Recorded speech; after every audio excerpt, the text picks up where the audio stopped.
Olá pessoal, sejam todos muito bem-vindos a esta segunda edição do nosso programa aqui no Mundial Telenotícias.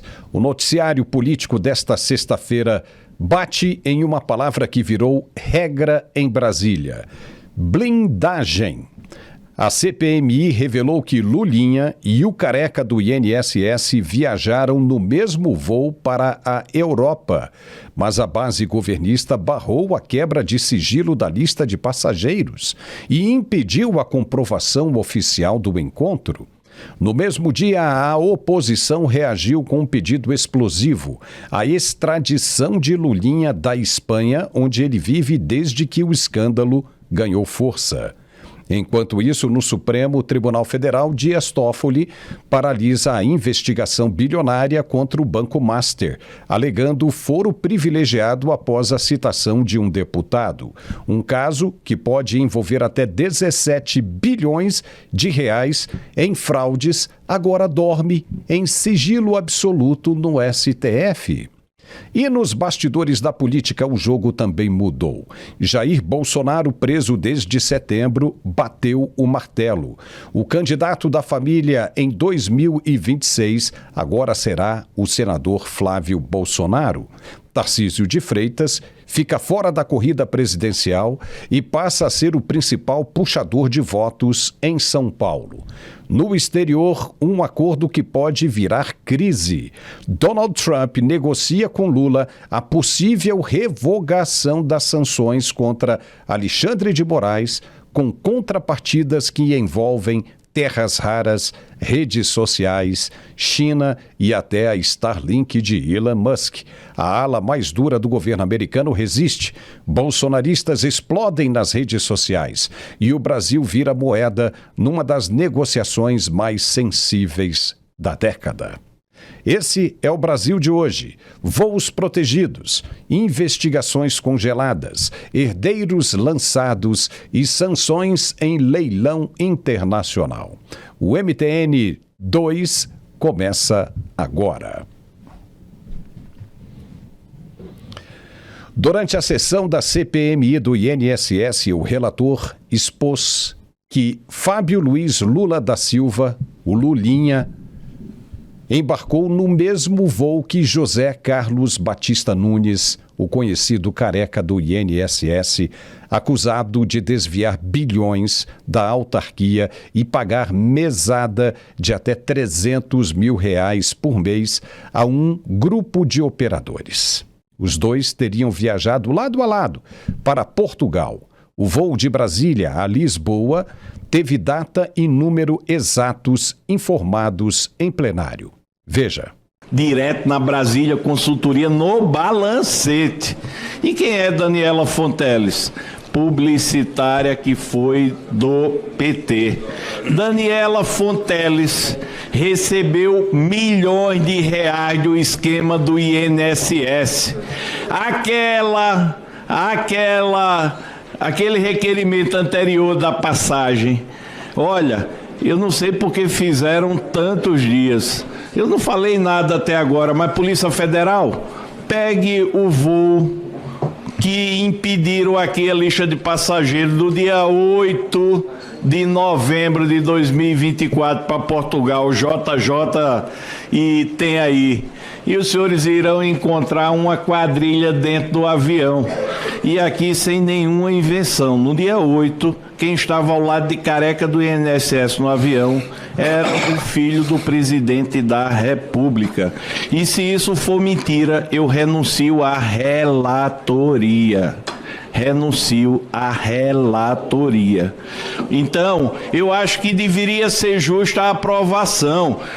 Pena, mas a senhora Daniela Fonteles é que liga diretamente o filho do presidente da República, o senhor Fábio Luiz, ao senhor careca do INSS. Então, nós estamos dando o caminho. Para mim, pouco importa. Eu estou apenas dizendo, foi a primeira vez, nunca passei para a imprensa, nunca disse a ninguém. O senhor careca do INSS está diretamente ligado ao senhor Fábio Luiz, filho do presidente da República. Caramba! Que convicção, hein? Como é que vão negar isso aí? E para comprovar a presença dos dois no mesmo avião, o relator requereu imediatamente a quebra de sigilo da lista de passageiros.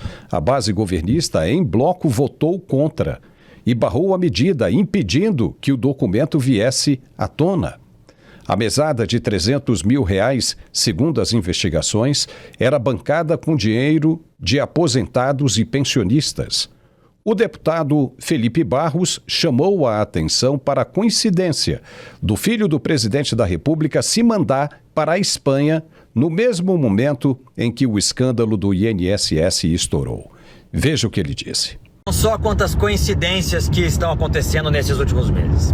Em abril desse ano, começaram as operações policiais contra o esquema de roubo bilionário dos idosos e deficientes através dos descontos ilegais lá no INSS. Em junho desse ano, Lulinha, o filho do Lula, se mudou repentinamente para a Espanha. Deu vontade de mudar para a Espanha, se mudou para lá. Em setembro, o careca do INSS foi preso como uma peça-chave nesse grande esquema de corrupção. Em outubro desse ano, agora, recentemente, a esquerda barrou a convocação do senhor Edson Claro. Quem era o Edson? Ele era ex-assessor do careca do INSS, e aí a esquerda barrou, impedindo que ele prestasse depoimento na CPMI. Hoje, na data de hoje, dia 4 de dezembro, o senhor Edson Claro revelou que o careca do INSS pagava mesada pro Lulinha, o filho do Lula. E hoje, poucas horas depois dessa notícia que saiu na imprensa, a esquerda barrou a convocação do Lulinha na CPMI. Então, gente, tá tudo muito claro. A base inteira do Lula tá blindando os criminosos em detrimento da justiça. Eles estão agindo como cúmplices do roubo de aposentados e de idosos. Aliás, por isso que a esquerda, a base do Lula, trabalhou tanto para que essa CPMI não saísse do papel. A esquerda, mais uma vez, ela sacrifica o Brasil para preservar o seu próprio projeto de poder. Olha, a verdade é que as evidências são muitas. Como é que você vai dizer que tudo isso é mentira? Como é que você vai dizer que tudo isso é uma manobra política para manchar a imagem dessa autoridade que está no comando do país? Como? São evidências claras. Nunca na história do país surgiu tanta evidência de irregularidades como nós estamos vendo agora. É uma vergonha e tudo isso tem que ser apurado. Mas o próprio governo e os governistas impedem a apuração dos fatos. Não deveria ser o contrário? O deputado Evair de Mello, do PP do Espírito Santo, pediu hoje ao STF a extradição de Lulinha da Espanha. Ele alega que o filho do presidente pode estar fugindo das investigações da CPMI do INSS. Lulinha mora em Madrid desde julho de 2025, exatamente quando a CPMI começou a esquentar. A oposição quis convocar Lulinha para depor, mas a base do governo barrou tudo. Agora, o deputado quer que o Brasil peça à Espanha para mandar Lulinha de volta, para que ele possa prestar contas no Brasil. O pedido já está nas mãos do ministro Edson Fachin, no STF. Se aceito, pode até entrar na lista da Interpol. Vamos conversar agora com o nosso analista de geopolítica, Gerson Gomes. Gerson, seja muito bem-vindo. Caso o passageiro ao lado do careca fosse o filho do ex-presidente Jair Bolsonaro, as redes abertas de televisão brasileiras já teriam transformado o caso até em novela 24 horas. Mas aqui o silêncio total da imprensa e blindagem institucional da maioria é o que está dando a ordem do dia, né? Seja bem-vindo, Gerson. Pois é, Paulo. Estava com saudade, eu sei que você deu uma descansada, voltou com um novo visual, te parabenizo. Você está parecendo o Bomber, de Papai Noel. Aposentado agora. Olha, eu estou achando que a Globo vai querer te contratar para o lugar do Bonner, viu? Mas olha só, vamos falar sério agora.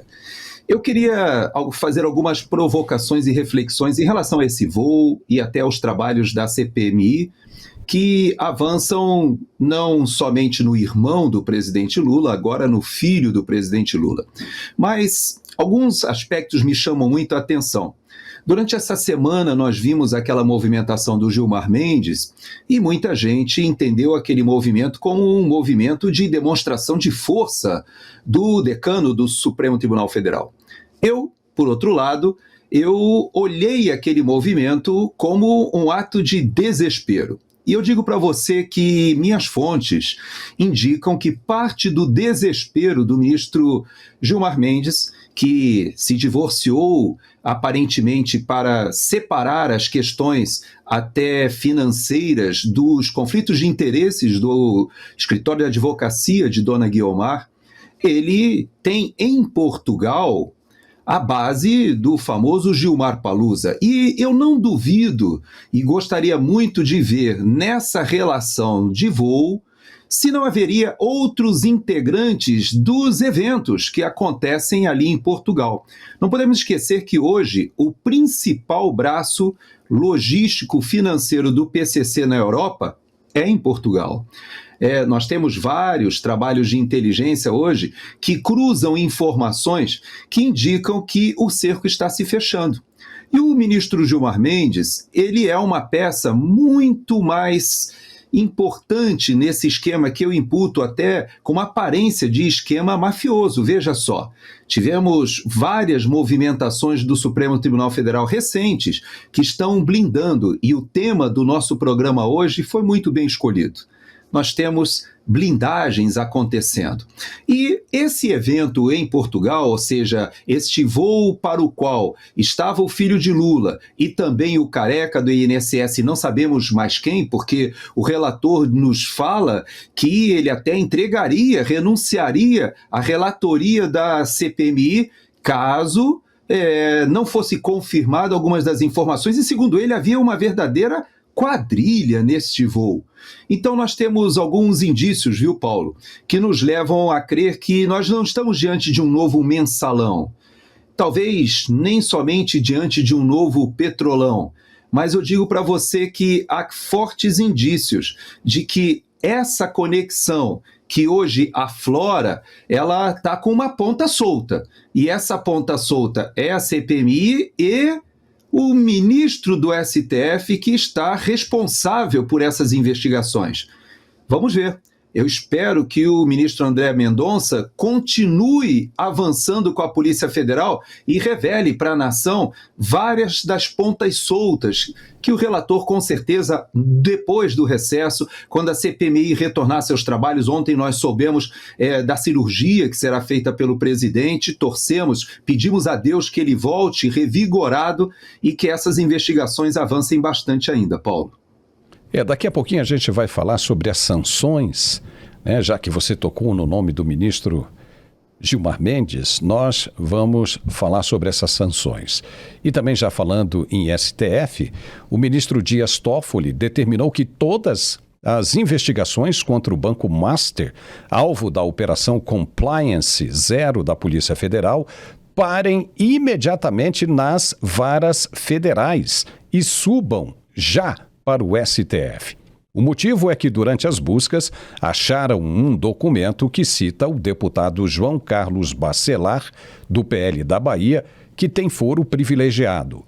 Como o nome do parlamentar apareceu, Toffoli considerou que só o Supremo pode tocar no caso agora e ainda colocou tudo em sigilo absoluto. Na prática, a Polícia Federal fica de mãos atadas. O juiz de primeira instância, que já enviou os autos e provas de fraudes que podem chegar a 17 bilhões de reais com emissão de créditos podres vendidos ao BRB, agora fica sem função, porque todo esse material fica congelado na gaveta do ministro até que ele decida o que fazer com ele. É mais um exemplo de como o foro privilegiado paralisa investigações graves no Brasil. Quando o envolvido é banqueiro milionário ou político citado, o ministro corre para blindar. Quando é cidadão comum ou adversário político, a máquina repressiva roda a todo vapor. Já o Supremo, nessas condições, acaba funcionando menos como corte de justiça e muito mais como seguro anti-prisão para a elite, né? O que você diz sobre isso? Pois é, você tem toda a razão, e essa é uma das bases do meu argumento de que essa operação do ministro Gilmar Mendes para modificar as regras do impeachment dos ministros do STF, ela meio que ecoa em um momento muito vazio de legitimidade do Supremo Tribunal Federal. Porque, veja, o ministro Dias Toffoli, ele faz essa operação de blindagem chamando a si, mas nós sabemos que a esposa dele tem envolvimento com um dos escritórios, foi sócia dos envolvidos diretamente, mas não somente. A esposa do ministro Alexandre de Moraes também tem o seu escritório contratado em um dos interesses que estão em litígio e subjacentes a toda esta trama. Então, nós temos hoje 4 ministros do STF com 4 esposas, com escritórios de advocacia, militando e operando em causas bilionárias no STF. E eu pergunto, existe legitimidade do STF para pressionar o Senado ao ponto de avançar, inclusive, sobre suas prerrogativas constitucionais? Vamos aguardar. Nós temos muitas coisas acontecendo, mas uma coisa me chama a atenção. Durante a Lava Jato, o Sérgio Moro, então juiz Sérgio Moro, ele usou um artifício, um ardil.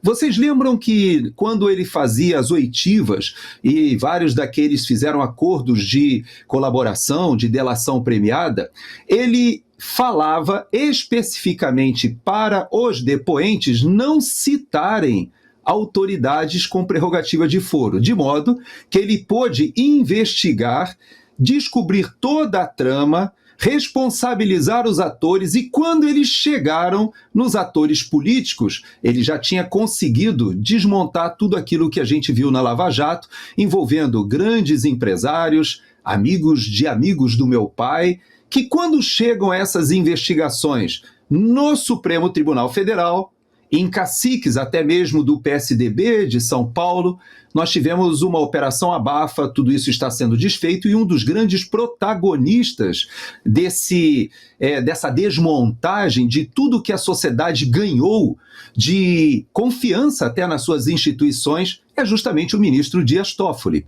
Ele é conhecido aqui no exterior exatamente por estar militando contra os acordos de leniência que foram feitos em mais de 10 países pela Odebrecht, por exemplo. Então você veja que há uma estrutura mafiosa, que é óbvia. Nós não podemos esconder ou tapar o sol com a peneira. Agora, a pergunta que se faz é: quanto eles conseguirão blindar ou se blindarem, por quanto tempo e quanto nós poderemos avançar nas investigações do contraponto que é feito na segunda turma agora do STF. Com o deslocamento de Fux da primeira turma para a segunda turma, em tese, o que ocorre nessa segunda turma tem um pouco mais de liberdade, se aqueles 3, pelo menos ali, os 2 indicados pelo presidente Bolsonaro e mais o Fux, conseguirem uma maioria sobre Gilmar Mendes, que faz parte dessa estrutura que eu tributo como uma estrutura, no mínimo, imoral, espúria, com conflitos de interesses muito graves, e também o próprio Dias Toffoli.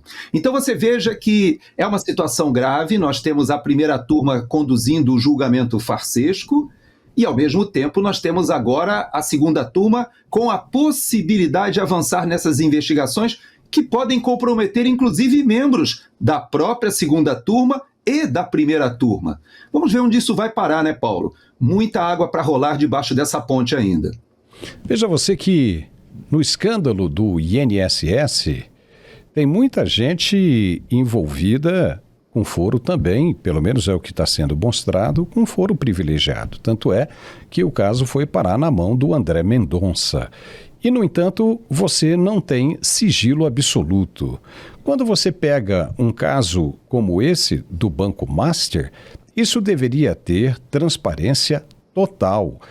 O argumento do ministro é que isso, estando aberto, iria prejudicar as investigações. Investigações de quem? Da Polícia Federal ou do Supremo? O Supremo não pode fazer investigação. Não tem como. E está tudo restrito. Então, cabe à Polícia Federal investigar, como está investigando, e apresentando nomes que incomodam muita gente. Dentre esses nomes, inclusive, aparece o de figuras grandes envolvendo por trás, né, envolvendo bancos como o BRB e gente do governo do Distrito Federal. Então, isso a população quer saber. Nós temos eleições, Gerson, agora em 2026. É um direito do cidadão saber o que está acontecendo. A Polícia Federal vai continuar investigando. Não há como atrapalhar o processo de investigação ao ponto em que nós já estamos, porque, na primeira instância, o juiz enviou as provas para o STF, ou seja, então já estava bem avançada a investigação. Não havia necessidade de se tornar o processo sigiloso no momento em que nós estamos vivendo, no momento em que o processo se encontra no dia de hoje. E por infelicidade, caiu na mão de Dias Toffoli, uma pessoa que já está aí bem batida, já, não é, vamos dizer assim, no foro popular, né? O povo já tem batido bastante. Ele argumenta, não, o povo não conhece de lei. Isso aqui é interpretação da lei que foi aprovada pelo Congresso Nacional. Mas nós sabemos que a interpretação vai de acordo com a conveniência de quem interpreta. Então isso pode trazer um prejuízo gigantesco, porque vai ficar lá, parada. De repente ele pode dar por encerrado isso e ficar anos congelado e ninguém vai ficar sabendo do que aconteceu. Isso é muito sério. Não acha? Você não acha que isso vai afetar também um processo eleitoral para 2026? Com certeza. E tem conexão óbvia, né, com o processo eleitoral de 2026. Existe um evento bem recente que aconteceu, no qual estavam presentes, por coincidência, Lewandowski, Dias Toffoli e o principal acusado, o banqueiro do banco, que agora está sendo blindado pelo próprio Dias Toffoli. Os três estavam como palestrantes, veja só. Nós temos a presença de alguns desses atores em eventos patrocinados por esses bancos, não somente com ministros da Suprema Corte, mas com políticos, ministros do STJ, articuladores, empresários, com um trânsito e conflitos de interesses tão óbvios que a pergunta que se faz para a nossa população, para a nossa sociedade, até para o mainstream jornalístico, que vem acobertando essas questões, recebe grandes quantias de dinheiro do governo federal para funcionar como uma espécie de relações públicas, ou até mesmo como um veículo oficial do regime. É isso que a gente tem visto, mas até o mainstream jornalístico hoje já começa a perceber que o que eles pensavam que era só uma disputa política, retirou o Bolsonaro, agora nós podemos voltar ao normal, a democracia pode ser restabelecida, já se percebeu que não é uma questão de esquerda e direita. Não é uma questão de disputa ideológica. Hoje o que nós temos é uma estrutura mafiosa incrustada junto ao poder em Brasília, com braços no STF, no STJ, no Senado Federal, na Câmara dos Deputados e, obviamente, a quadrilha que retorna ao ambiente, à cena do crime, no Poder Executivo. Como desfazer essa opção que a sociedade brasileira, em tese, permitiu? Veja que o Lula, quando ele é citado, seja o seu irmão, o seu filho, nessas questões do INSS, nós não podemos esquecer que Portugal, para onde esse voo estava direcionado, é o lugar onde o Lula tem dois amigos, dois ex-primeiros ministros, os dois presos por corrupção.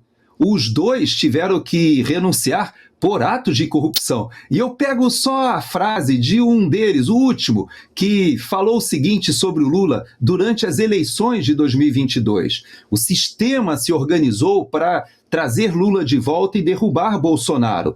Todos acharam que aquele movimento era aceitável, afinal, tinham que ser retirados do poder aqueles que estavam incomodando a estrutura, o sistema. Mas olha só essa frase cínica do primeiro-ministro Costa, né, de Portugal, ele dizendo o seguinte sobre a campanha: O Brasil e o mundo precisam de Lula da Silva.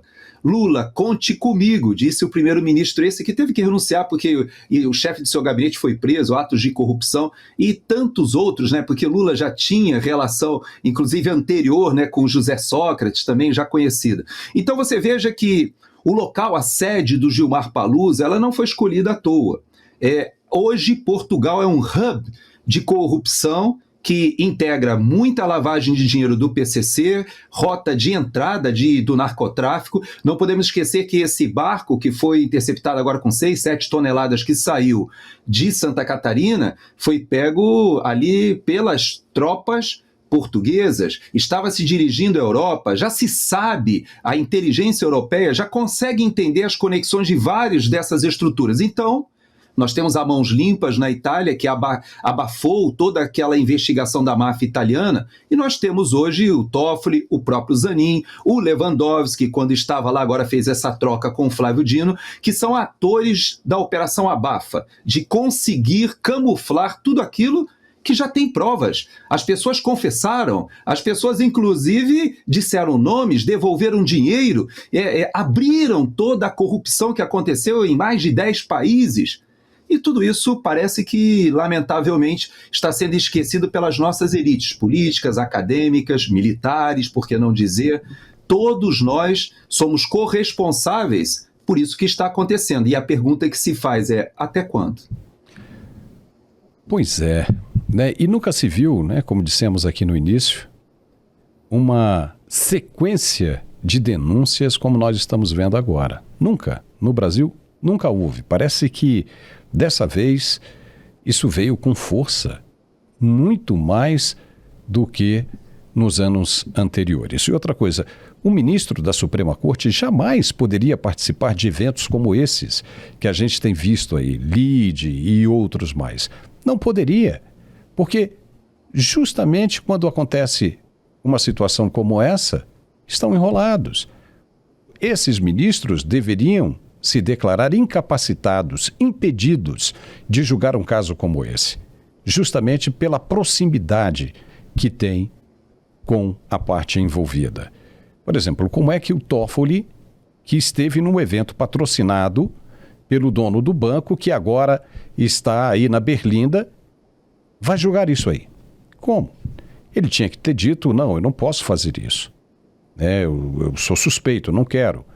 Aí sim, ganharia crédito. Joga isso para os ministros da segunda turma, não é? Quer dizer, ele é da segunda turma, mas poderia jogar para outro ministro.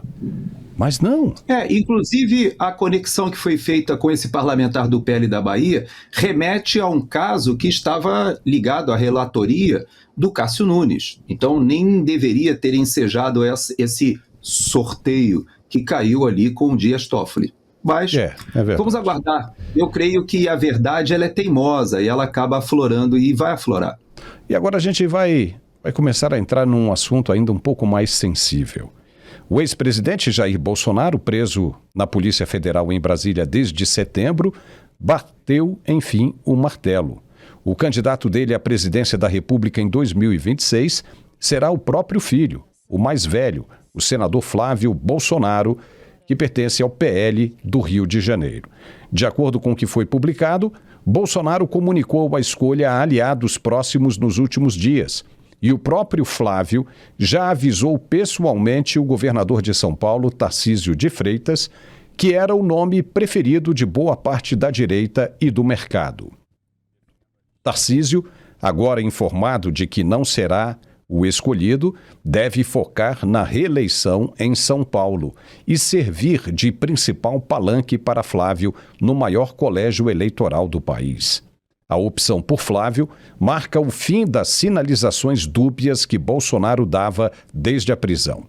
Antes, ele alternava apoio velado a Tarcísio, Michele Bolsonaro e até a uma eventual volta própria, caso fosse solto. Com a escolha do filho, o ex-presidente prioriza agora o controle familiar do espólio político do bolsonarismo.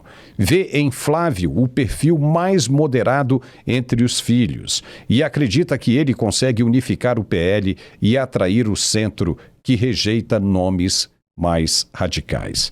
Nos bastidores, a notícia já provocou reações imediatas. Lideranças do PL celebram a decisão familiar que mantém a chama acesa, enquanto parte do mercado e aliados de Tarcísio mostram frustração silenciosa. No governo Lula, o tom é de deboche. Essa é a mesma coisa de 2022. Estamos prontos para ganhar de novo, disse esse deputado aí, o líder do PT, José Guimarães. Flávio Bolsonaro, que até novembro jurava que seria candidato ao Senado pelo Rio de Janeiro, agora muda o discurso internamente e já planeja a agenda nacional para 2026 como presidenciável. A largada oficial da campanha da família Bolsonaro está dada e direto da cela do pai. Gerson Gomes, como é que você vê essa mudança de plano, essa guinada aí nas tendências para 2026? Tem várias questões e várias consequências que nós podemos avaliar, né? Avaliar, mas particularmente o Rio de Janeiro, eu começo pelo Rio de Janeiro, porque o senador Portinho, eu tenho falado sobre ele estava numa situação um pouco delicada com essa ascensão do Cláudio Castro como governador, fazendo esse papel agora de combate ao crime organizado no Rio de Janeiro. Ele ganhou muita visibilidade, mas nós tínhamos 2 vagas ao Senado no Rio de Janeiro, e o Portinho, o senador Carlos Portinho, ele foi a única exceção a minha indignação com o processo de suplência no Senado que eu conheci nos últimos anos, porque ele acaba ocupando a cadeira no Senado por causa da morte, do falecimento do senador eleito, Harold, e por causa dessa morte, ele acaba ocupando uma cadeira com muita relevância. Eu encontrei o senador Portinho em Nova York, num dos primeiros eventos que nós fizemos ali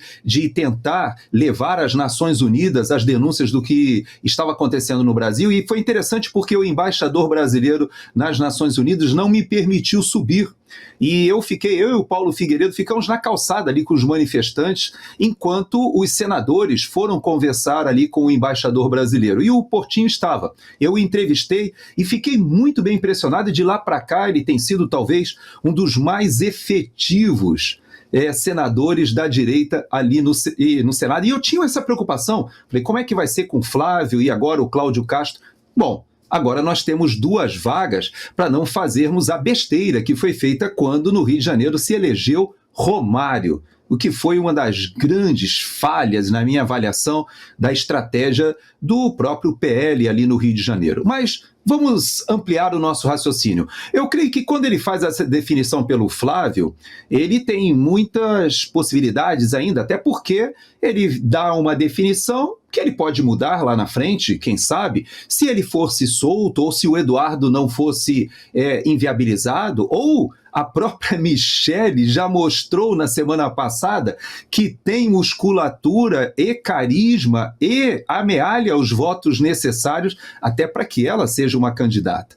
Mas o que ele faz, na verdade, é definir a situação em São Paulo e particularmente com Kassab, com o PSD de Kassab.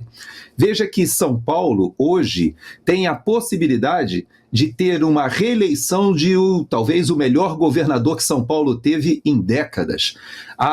O planejamento estratégico do governador Tarcísio para São Paulo é uma revolução de desenvolvimento para o principal estado do país. Enquanto o país, no nível federal, está claudicante, está sofrendo na economia, nas contas públicas, na falta até de planejamento de infraestrutura, de atrair investimentos, o governo de São Paulo está nadando de braçada, está na contramão até do governo federal, conduzindo processos de privatização, atraindo capital internacional, fazendo projetos de infraestrutura que terão reflexos sobre o estado de São Paulo por décadas. Então, ele, que foi um dos principais ministros do Bolsonaro, entrou na política por pedido do Bolsonaro. Não podemos esquecer que ele foi para os Republicanos, porque Bolsonaro tinha uma estratégia, colocou não só o governador de São Alguns senadores ele colocou no Republicanos porque ele pensava, com a reeleição, de formar uma base parlamentar para o segundo mandato. Foi por isso que o Tarcísio foi parar no Republicanos.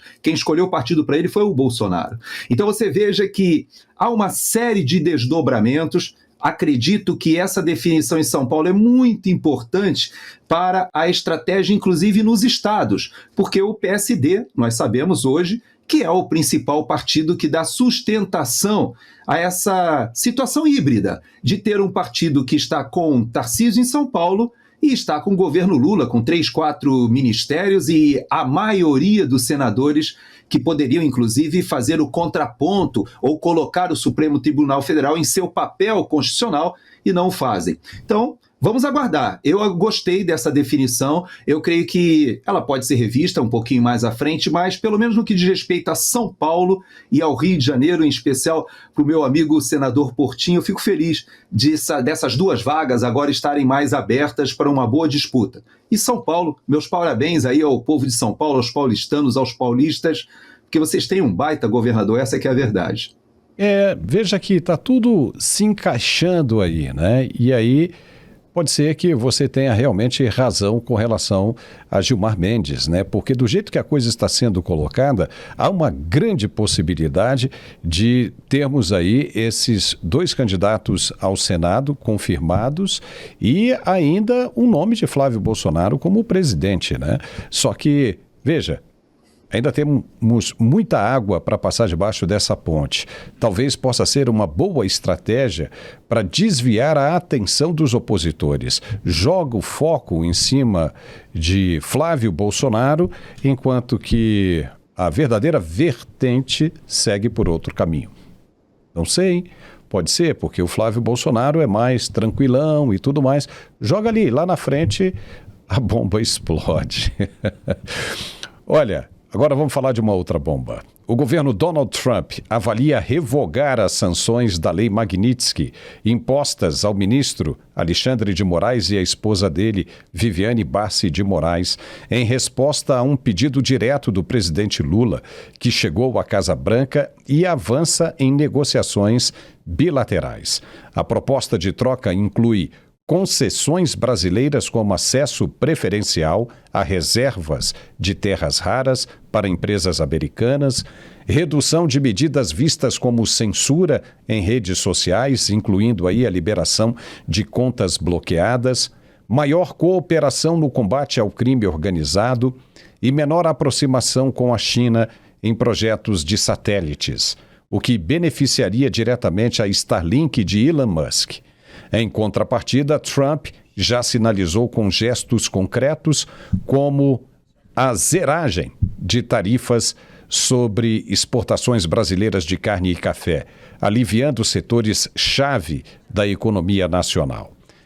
Só que dentro da administração americana, há resistência ferrenha, especialmente do secretário de Estado Marco Rubio, que defende a manutenção das punições por considerar Moraes um violador sistemático de direitos humanos e liberdade de expressão. Sanções aplicadas em julho de 2025 por decisões judiciais que impactaram plataformas digitais e aliados de Trump. No entanto, o presidente tende a priorizar interesses econômicos e geopolíticos, usando a Lei Magnitsky como barganha diplomática. Ele mesmo revogou sanções semelhantes este ano em acordos com outros países, provando que ideologia pode ceder, sim, ao pragmatismo. A notícia explodiu no X entre os apoiadores do ex-presidente Bolsonaro, que veem a possível revogação como uma traição imperdoável de Trump e sinal de fraqueza dele, com posts furiosos acusando o acordo de vender a alma por minerais e café. Até agora não há decisão final, mas o processo está maduro e pode se concretizar sim a qualquer momento se o Brasil entregar as contrapartidas prometidas. Para o analista jurídico André Marcília, isso representa um retrocesso e até um crime cometido pelo governo Lula. Se fez de fato uso dos irmãos Batista, donos da JBS, para costurar este acordo. Veja o que o jurista disse. E isso teria vínculo com uma possível ida dos irmãos Batista à Venezuela conversar com Maduro em nome do governo Lula. Lá haveria uma conversa sobre uma possível renúncia do Maduro e isso faria parte de uma negociação com os Estados Unidos.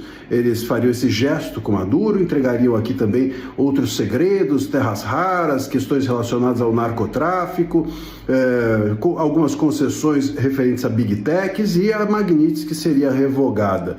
Isso tudo é muito ruim. Primeiro, se os irmãos Batista estão negociando em nome da diplomacia brasileira. Isso é uma perversão completa do Estado e é crime, inclusive, se isso foi feito ou isso foi permitido pelo governo Lula.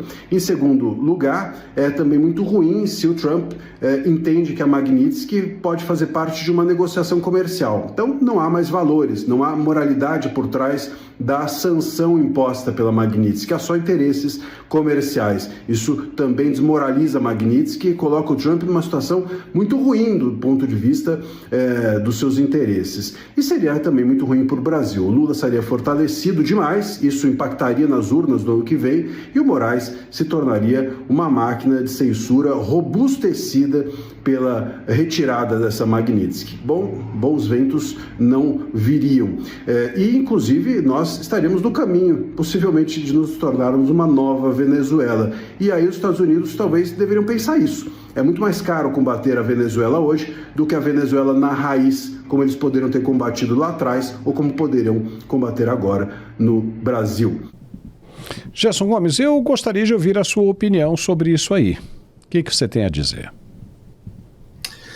Pois é, Paulo, essa semana eu tenho sido muito cobrado em relação a esse assunto e eu tenho uma visão um pouco diferente. Eu tenho a olhar esses processos dentro de um marco temporal mais longo e, inclusive, se eu resumir a conversa entre o presidente Lula e o presidente Trump, que foi por iniciativa do governo brasileiro, quem ligou para o Trump, quem deu a conversa foi o governo brasileiro, eu poderia dizer para a nossa audiência que houve essa iniciativa após o governo Trump ter dado os passos para considerar a operação militar na Venezuela respaldada pela sua legislação, ou seja, a captura ou até mesmo a morte de Nicolás Maduro como subproduto de uma operação militar na Venezuela e a cúpula do poder, que todos estão também com recompensas estabelecidas aqui no Departamento de Justiça, deixou de ser algo simplesmente de combate ao narcotráfico e se transformou em um assunto de segurança nacional. E essa nova estratégia, que agora inclusive está sendo colocada no Congresso americano como uma espécie de redesenho da doutrina Monroe, que hoje enxerga a presença do Irã, da China e da Rússia, atores aqui na América e aí no Brasil, na América do Sul, atores hostis aos Estados Unidos, ela ganhou uma nova página nesse capítulo, ou nesse livro que está sendo redesenhado, ou reescrito, quando o Elpódio Carvajal faz uma carta de próprio punho e manda entregar ao presidente Trump, e nesta carta há vários pontos de tangência com o Brasil. Por isso eu digo para você que, embora esses boatos existam, o que o presidente Trump teria dito para Lula, se realmente Lula ofereceu a ajuda do governo brasileiro para retirar Nicolás Maduro da Venezuela, resolvendo um problema que não haveria necessidade de uma intervenção com as tropas, ou seja, de realmente colocar os fuzileiros navais, um ataque aéreo, os SEALs, ou seja, o grupo de forças especiais que já estão operando na Venezuela neste momento, fazendo uma operação que poderia ter efeitos colaterais, pessoas morrerem, e teria uma solução negociada. Lembra um pouco o que aconteceu à Síria. E esse Realpolitik, que é algo que nos deixa assim muito, um pouco ofendidos como latinos, tem o contraponto no Marco Rubio, que também tem o sangue latino de cada um de nós. Então nós temos que aguardar um pouquinho mais, porque veja, Elpódio Carvajal, ele colocou nesta carta que ele tem como provar e tem elementos para dizer que tudo tudo que aconteceu no governo Chávez e Maduro foi gestado em Cuba. E se foi gestado em Cuba, foi gestado no Foro de São Paulo a 4 mãos entre Fidel Castro e Lula. Opa! E o que será que mais o Eulpódio Carvajal compartilhou, por exemplo, porque ele chegou a falar sobre espionagem em cabos submarinos, espionagem russa. Ele chegou a falar sobre a presença de iranianos do Hezbollah e até conexões com o Hamas. Ele chegou a falar que ele, que seria o candidato à substituição de Hugo Chávez, perde a disputa por decisão dos cubanos que queriam manter um títere, alguém que eles pudessem estar instrumentalizando na Venezuela, e ele foi preterido, foge para a Espanha, faz operação plástica, acaba sendo aprisionado, mas ele é alguém que sabe muito. Você sabe que o Eduardo Bolsonaro, em uma live nessa semana, disse que Eulpódio Carvajal seria o similar ao nosso José Dirceu. Tamanha quantidade de informação estratégica que esse homem reúne. E várias dessas informações têm conexões com o Brasil. E eu creio que o nosso oligarca, que foi escalado ali da família Batista para fazer essa interface, é alguém que o governo Trump conhece. Ele fez uma delação, por exemplo, há poucos meses, e nós ainda estamos com isso na cabeça, em que ele falou que ele pagou ao Michel Temer, ele pagou a Aécio Neves, ele pagou a Eduardo Cunha, ele diz as quantidades, como ele, de fato, fez parte de toda essa estrutura de corrupção. E ele, se você olhar na minha timeline ali no X, eu coloquei esse depoimento dele. Ele fala com a maior naturalidade de como ele pagou essas propinas para todos esses atores políticos. Agora ele compra uma empresa aqui nos Estados Unidos, faz uma doação de 5 milhões para a campanha do presidente Trump, e talvez ele ache que com isso ele está usando o mesmo ardil do Brasil e que funcionaria aqui nos Estados Unidos. Olha, Paulo, eu vou te dizer alguma coisa que talvez vá na contramão do que muita gente pensa. Eu acho que o governo Trump, ele pediu para Lula o seguinte: olha, nós estamos já revertendo o kirchnerismo na Argentina, conseguimos reverter o Evo Morales na Bolívia, conseguimos reverter o Rafael Correa no Equador, estamos agora com o Chile já garantida a vitória. Agora, você, Lula, se você quiser terminar o seu mandato, só te faço uma proposta. Você terá que ser o Bolsonaro daqui até o final do seu mandato. E é exatamente isso. Se você olhar essa pauta, quem assinou o tratado com os Estados Unidos para a reativação de Alcântara foi Bolsonaro. Quem aproximou o governo brasileiro da OTAN e com isso aproximou toda a estrutura da indústria de defesa das próprias Forças Armadas com a OTAN foi Bolsonaro. Quem falou de terras raras esse tempo todo? Desde Enéas. Quem foi que falou insistentemente sobre nióbio, sobre terras raras? Foi Bolsonaro. Quem estava em toda essa articulação dessas pautas que você está citando de afastamento da China e de aproximação para a esfera dos Estados Unidos? Era Bolsonaro. Então, se o Lula quiser fazer esse acordo e chegar para o Trump e dizer assim: olha, eu me transformarei no Bolsonaro 2.0, farei tudo isso que você está me exigindo só para tirar a Magnitsky ou para tirar as sanções. Se isso acontecer, Paulo, eu acredito que o Trump vai descobrir que Lula não é o Bolsonaro, é um mentiroso que nós já conhecemos bastante, e essa decepção não será verdadeira, porque também Trump e Marco Rubio sabem com quem estão lidando. Então, vamos aguardar. Eu acho que há muita precipitação dos analistas aí que estão tão decepcionados com o que está acontecendo aqui nos Estados Unidos. E uma ressalva, por favor. Você sabe onde é que está o Eduardo Bolsonaro quando essas notícias foram anunciadas de que todo aquele esforço de articulação dele foi debalde e que o Trump ele deixaria todo o seu apoio político à direita, aos conservadores no Brasil, a ver navios? Você sabe onde ele está, Paulo? Aonde? Ele está em Israel. Está do lado do Benjamin Netanyahu, ele estava na Knesset, ele tem acesso hoje a toda a inteligência do Mossad, que eu imagino deve ter feito um briefing com ele, sobre o que acontece na América do Sul, na América Latina, no Caribe, porque eu posso te dizer uma coisa: se existe um órgão de inteligência que sabe tudo sobre o governo brasileiro, que hoje é um governo hostil a Benjamin Netanyahu, é o Mossad, e o Eduardo está agora lá em Israel. Israel, que é o principal financiador das campanhas de Donald Trump. E eu posso até te dizer, Israel bota tanto dinheiro aqui nos Estados Unidos que esses 5 milhões dos batistas aí é troco. Então, vamos aguardar. É uma disputa interessante do campo da geopolítica. 5 milhões por uma empresa hoje que tem liderança no processamento de carnes nos Estados Unidos é uma ninharia, né? Dinheiro de pinga. Tem gente aí que doa muito mais, tem gente que doa, né, na casa aí de dezenas de milhões de dólares para a campanha, né, de Donald Trump e de outros presidentes dos Estados Unidos.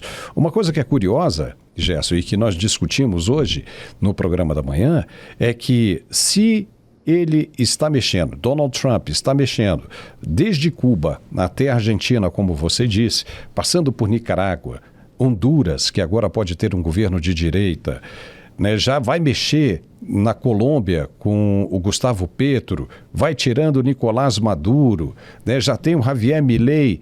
Ele sabe que o Foro de São Paulo foi construído, como você disse, a 4 mãos, Lula e Fidel Castro. Não basta o governo brasileiro deitar, baixar a cabeça e abanar o rabinho. Ou seja, muitos estão dizendo que o interesse de Trump vem primeiro, que é um interesse comercial. Mas deixar aí uma célula que pode se reproduzir depois e causar mais prejuízos e dor de cabeça no momento que agora é só dar um peteleco, seria um erro estratégico que não combina com a postura de Donald Trump, não é? Verdade, você coloca um contrassenso até do gasto militar que foi feito, porque você deslocar o Gerald Ford do Mediterrâneo e todo o seu strike group, a base de Porto Rico, que está sendo agora reformada e recolocada, toda essa concentração de tropas, isso é um esforço bilionário. É uma mudança geopolítica muito grande. Então, é claro que esse governo, Trump, ele tem analistas e pessoas tanto do Departamento de Guerra quanto do Departamento de Estado, e por que não dizer no Departamento de Justiça também, e no Tesouro, toda essa estrutura, essa força-tarefa que foi montada, hoje já tem um mapa completo do sistema de corrupção sistêmica que existe na América Latina, de lavagem de dinheiro, e o que passa pelo Brasil. Hoje, a estrutura mafiosa no Brasil não está mais ali na papuda junto com o Marcola. O PCC, o Comando Vermelho, o Terceiro Comando Puro são estruturas táticas. E os Estados Unidos conhecem, sabem muito bem o que está acontecendo na América Latina e o que precisa ser desmontado para que não se torne o quintal, vamos dizer assim, amigo, ou o quintal que seja ávido por investimentos da China, da Rússia ou do Irã, da influência, como estava acontecendo. Veja o caso da Bolívia, para mim é muito emblemático. A Bolívia, durante 20 anos, estava ali subjugada por uma narcoditadura. E Evo Morales foi simplesmente alijado por uma saída institucional. Eles conseguiram agora organizar o país. Eu conheço alguns militares da Força Boliviana que durante décadas me disseram da decepção deles de verem o país caminhar na direção que estava caminhando, de se tornar um Estado conhecido pela exportação de cocaína. E que o Estado subsidiava até não somente a plantação, mas como o tráfico de cocaína.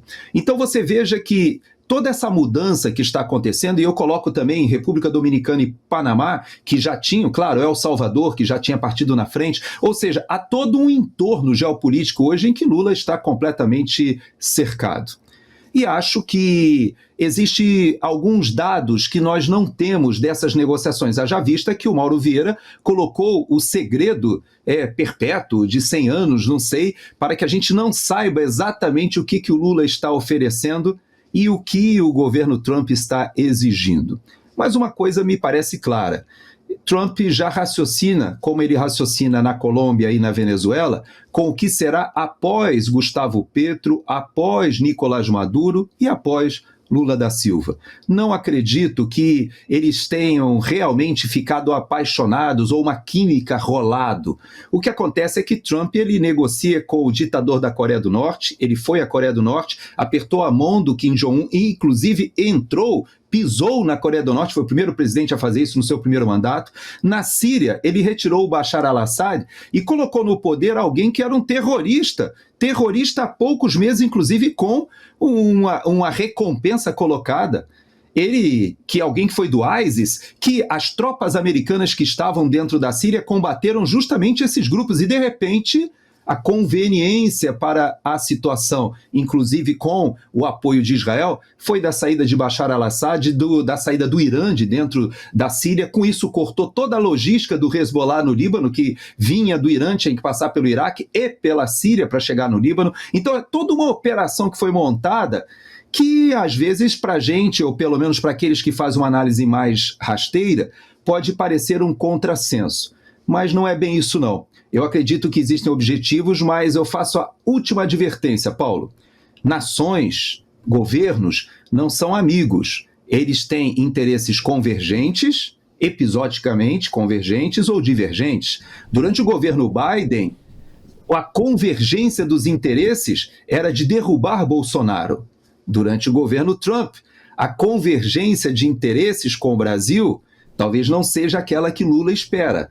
Na época, foi colocado dinheiro, Departamento de Estado, Departamento de Tesouro, Departamento de Guerra, que na época se chamava Departamento de Defesa ainda, todos foram ao Brasil para garantir que Bolsonaro seria alijado do poder, porque havia convergência com o governo Biden. Mas e agora? Quais são os interesses do governo dos Estados Unidos em relação ao Brasil?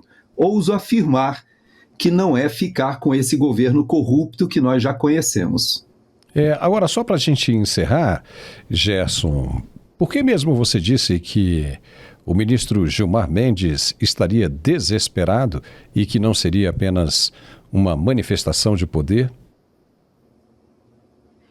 Pois é, eu tenho falado para algumas pessoas que houve um desencanto, né? Eu vi nas redes sociais muita gente dizendo já acabou, não tem mais jeito, o que adianta a gente fazer a campanha de 2026 se o Gilmar Mendes já está dizendo o seguinte, olha, não adianta vocês elegerem 2/3 do Senado, colocarem a maioria, porque o STF já dominou a situação. Bom, o que eu quero dizer é o seguinte, uma das coisas que o Elpódio Carvajal falou aqui nos Estados Unidos é que a Smartmatic, ela estava presente nos Estados Unidos, nos swing states, e interferiu nas eleições como uma estratégia de Estado, estratégia de guerra da Venezuela.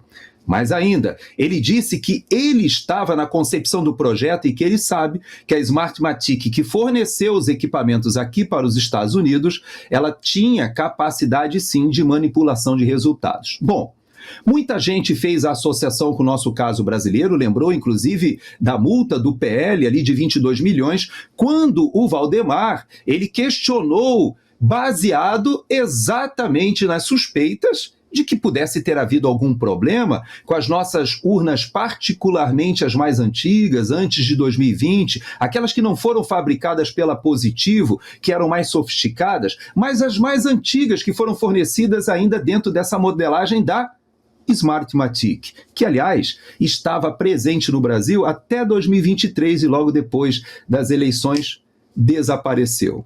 Bom, o que eu tenho dito para as pessoas é o seguinte, muitos esquecem que, abstraindo dessa questão da eleição presidencial, que é toda controvertida, nós tivemos ali o TSE conduzindo, agora o Tagliaferro nos mostra que havia realmente uma estrutura ali completamente ilegal, uma estrutura de inteligência.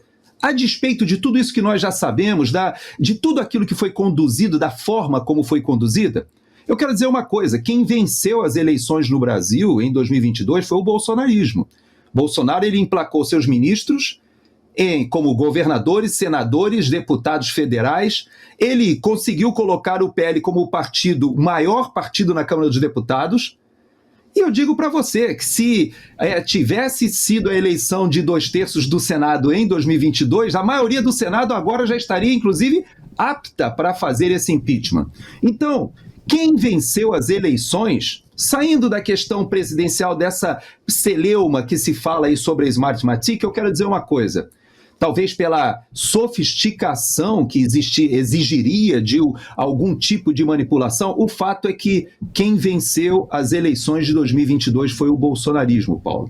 Então, Gilmar Mendes está desesperado porque ele sabe que, independente do que ele fizer, um Senado com maioria conservadora ou honesta, não precisa nem ser conservador não, desde que seja honesto e não tenha rabo preso, um Senado que esteja realmente de acordo com a Constituição, ele faz o seguinte, ele vota um outro projeto, uma emenda constitucional, restabelece ainda que o Supremo Tribunal Federal tenha tomado a decisão que tomou, não tem problema nenhum, e o Senado entra em um conflito com o STF, e quem vai mitigar esse conflito? O Poder Executivo. Por quê? Porque o STF não tem força de imposição daquilo que ele quer. Você acha que essa meia dúzia de policiais federais ali do STF com o Gilmar Mendes, ou com o Alexandre de Moraes, ou com o Toffoli, eles conseguem impor aos governadores, às polícias militares, ou às forças armadas alguma coisa? Então eu te digo, Paulo, tá tudo muito bem desenhado para uma mudança em 2027, e o Alexandre de Moraes sabe disso, o Gilmar Mendes sabe disso. Essa manifestação do Gilmar Mendes é para dizer o seguinte: nós estamos sentindo o golpe das urnas, porque ele vem e vem com força, e por isso eles fizeram esse contra-ataque.